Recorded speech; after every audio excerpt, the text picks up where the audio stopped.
Well, welcome all my fellow YouTube fans.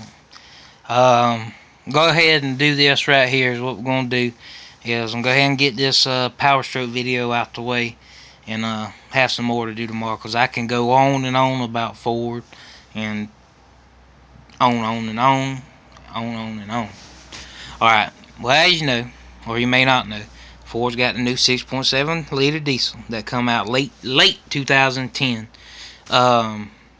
Game-changing diesel motor, no doubt about it.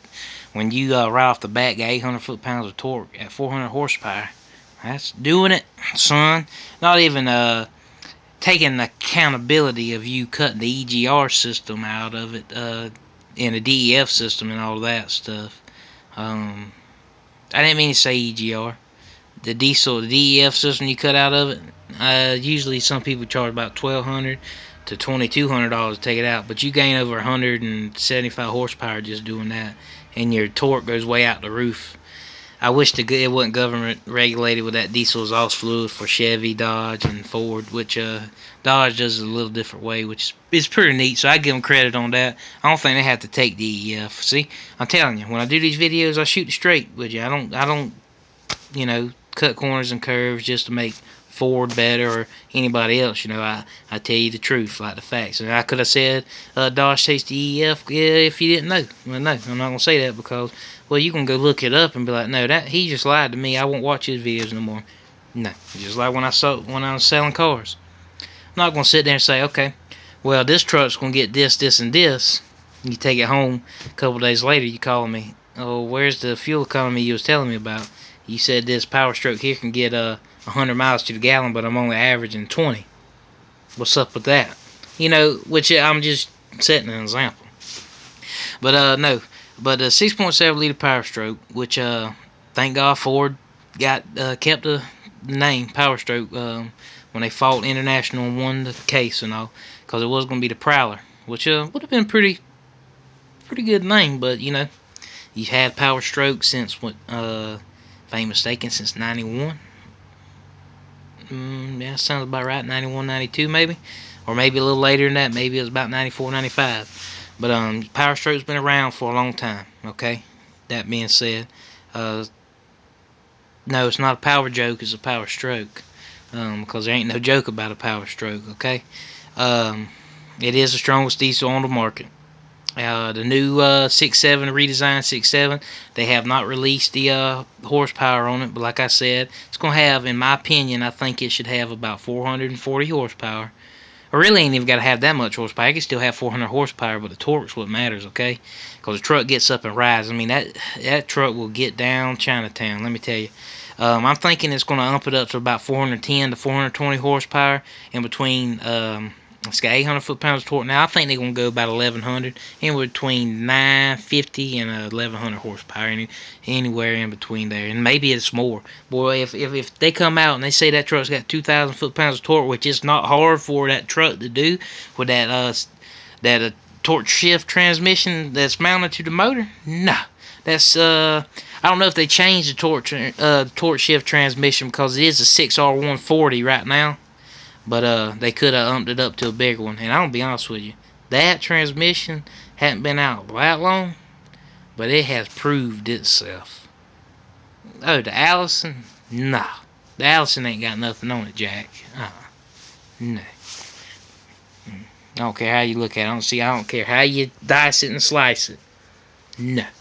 Ain't got nothing on it. But the Power Stroke, it's got plenty of power. Gets great fuel economy. A little quick story I could tell you about it. Personal experience. Me doing test drives in the living vehicles before I started selling. My general sales manager at the time, Dave Anderson, which is my cousin Thorne's daddy, his papa, or his daddy, Parker Anderson, has a 6.7 liter 2012 King Ranch. A beautiful truck. Beautiful truck. Before he got that one, he traded his 7.3 liter that had 580,000 miles on it that he really didn't want to trade, but he traded it anyway. I ask him all the time, say, what's up, Parker? I see him in days or whatever. I see him every now and again. I just ask him every time, never fails, what's your fuel economy looking like? I couldn't be no happier. I said, what's it reading? 22 something? Right around up in there. Never gets below 18. I look at him like, really? He said, I tell you what's amazing about it. I'll sit there and I'll pull my 25 or 30 foot horse trailer. He's got a big horse trailer. Might be a little in between there. Anyway, he's got a big horse trailer. I pull my. It gets better fuel economy pulling my horse trailer than it does just going by itself. I said, really? I said, what kind of program are you on? I said, I don't believe in them programmers. They ain't never put one on my vehicle before, and I ain't gonna start now. I said, really? He said, yep. Walk out to his truck. He'll put the key in the ignition, turn it over. You ain't got to worry about hearing that loud diesel because that 6.7 liter is the quietest diesel on the market. I make jokes with him all the time. He'd be leaving or whatever. He'd be like, Parker, how you expect to leave if you don't crank your truck up? And he'll start laughing because he knows what I'm talking about. You know what I mean? Because, see, I can be 20 foot away with his passenger window down and talk to him, and he ain't got to holler like a traditional Power Stroke or a traditional diesel. Because they're so much quieter. They got all that dampening system on it. And yeah, I'll be honest with you, I like a loud diesel. But I also like that quiet diesel too because you got all that power and you can sneak up on people. Yeah. When your diesel's quiet, when you're selling brand new diesels on the lot and nobody hasn't bought a newer diesel in a while, and you crank it up and it's like, I wanted to test drive a Power Stroke. Sir, ma'am, we're sitting in a Power Stroke. There's no way the motor's too quiet. I said, well, I'll pull the truck up, open it up, pop the hood. There's your Power Stroke. That's a Power Stroke? Yes, sir. That's a Power Stroke. Golly, that thing's quiet. Well, Ford engineers done their homework. That's why I said from the get-go, Ford should have produced their diesel motors from the rip. Ever since the first diesel truck was ever put in the F-Series vehicle, yeah, Ford should have been producing them. I know, 6.0 had its hiccups, the 6.4 had its hiccups. When the hiccups were fixed, they're strong motors. There ain't nothing doubt about it. You bulletproof that 6.0, son. I mean, I'll be honest with you. I think the 6.0 bulletproofed and done up right will outpull the 6.7. But that 6.4 strong. Good God, I think had a 394 horsepower and 790 foot-pounds of torque. If I ain't mistaken, I'm right around it. I think I'm right on it with the horsepower, and I think I'm right there around it with the foot-pounds of torque. It's still in this time that was leading in the class of horsepower and torque and pulling power.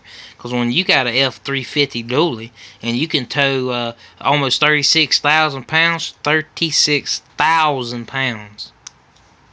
Yeah. You got bragging rights, son. Can't nobody tell you no different. But like I said, the Power Stroke ain't no joke. It don't matter which one you own. If you own the very first edition to the very last edition, that probably, I hope, never ceases till the day I die. Long as the trucks continue to be produced till the day I die, I'll be happy. Because if I can go to my grave knowing that I sold the best-selling vehicles in the world on any Ford, from the trucks to the cars to the minivans, which we don't produce them no more, unfortunately, in some cases. But the new Transits come out, and the Transits are very, very nice vehicles. I'm gonna take it to the grave, baby. I might even, by the time I die, I'll probably own a couple Fords. I know I will. There ain't no probably about it. I may be buried in my truck, and I'm not saying it just to say it. I'm being serious. Because I don't want nobody else to have my truck when I'm dead and gone. Why not bury it with me? I paid for it, and that's where I want to be buried. You know how a lot of people want to get cremated and had their ashes scattered off throughout the United States? Hey, that's nice. That's what they want to do. That's what they want to do. So if I want to be buried in my truck, I want to be buried in my truck. I don't care if I paid $150,000 for it. That's what I want. That's what I want. Because I'm going to take the Ford to the grave, baby, because I bleed Ford. I would show you in my little case, but I don't really want to bleed right now. But I bleed Ford, Ford is red, white, and blue. Okay? There ain't no doubt about it. I love my American-made vehicles. I love the Fords. I love the Fords. I like the Chevys, and I like my Dodges, too, There's pros and cons about all three of them. But the main thing is, at least you're buying America. I know Chevy did the bailout. Heck, and I was really upset about that, and a lot of people are still. And they still, regardless of what they say, they still owned by the government. I don't care what you read and what you do or what people say, they still owned by the government. So you can believe what you want to, but they still owned by Government Motors. That's exactly what GM stands for. I think that's the reason why it was GM in the beginning when it first became GM, General Motors, is because they knew that they was going to be government owned one day, and that's the way the cookie crumbles. And that's, I mean, they had, okay, let me tell you. No, I'll do another story on that because I really got some opinions about why they should not do what they do. And about the new 2014 trucks, you know, like I said, everything is man-made. But when you have 300 and something thousand GMCs and Chevrolets that has to be brung back to the dealership because they're catching on fire at idling speed or sitting in idle or parked, basically, nah, that ain't good. That is not good. Not when all your brand new 14 truck lineups getting recalled because of that fire problem. No. That's not good. That is, if it was, even if Ford had that problem, I'd still be getting on their tail about it because there's no sense in somebody producing a truck so fast like Chevrolet did, because they don't do their homework. It's obvious. Because if they did their homework, 300 something thousand units of trucks would not be called back. Am I right or am I wrong? I know I got an opinion. Everybody's got an opinion about everything. But you think about it. Even though you're a Chevy fan or whatever, oh, you like, well, he's just blowing smoke. He don't know what he's talking about. You think long and hard about it. You got, let's round it, 350,000 units between your Chevrolet and your GMCs. And 350,000 of them get called back because they're catching on fire? What if your kid's sitting in the back seat, you run inside, which is not wrong, we shouldn't be leaving your kids in the car anyway, but you run inside to go grab your wallet. It only takes between the time you shut that door to go grab your wallet, which may be from here, just say 50 yards away, for it to catch on fire. If it catches on fire the right way and blows up and your kid's in there, what you gonna do? No, you don't need that. You don't need to have that hovering over your head while you're driving these new Chevrolets. Now, I'm currently in Hinesville, Georgia. A bunch of military, well, I'm on Fort Stewart, basically. A bunch of militaries going to Mike Reed Chevrolet, buying them Chevrolets. Everyone I see parked at a convenience store, I'll be like, I don't know if you know, I don't know if you got your paper in the mail. I ain't trying to tell you because you're driving a Chevrolet and I sell Fords, but they have a major recall on where they're catching on fire as your truck's idling now. You know what he done? The black guy hopped in his truck, cut it off. He got on the phone, called his wife. He said, you need to be checking the mail because this guy I just met up here at the store just said, I'm going to have to take my truck to the Chevy store because they're catching on fire. And his wife said, yeah, I forgot to tell you, I saw that on the news. I didn't even know about it till my daddy called me and said, hey, see, I used to watch the news all the time. My daddy called and told me, he said, you know about the new Chevrolets, don't you? I said, yeah, I know about the new body style. They don't look that good to me. They just look cheaper built than what they previous were. He said, no, man, it ain't about that. They all catching on fire. They recalled every one of them. I said, do what? Got on YouTube and Google. Bada bing, bada boom. Brand new spanking truck caught fire. Because they didn't do their homework. They rushed to sell the... I'm going to do another video on this because I'm already getting to the 14-minute mark.